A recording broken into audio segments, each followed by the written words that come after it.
जय हिंद दोस्तों। आज की वीडियो में बात करने वाले हैं गल्फ्राड्रिल सिरप के बारे में।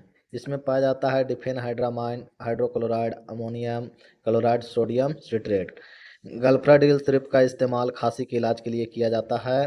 यह नाक और श्वास नली में बलगम को पतला करता है, जिससे कफ आसानी से बाहर निकल जाता है।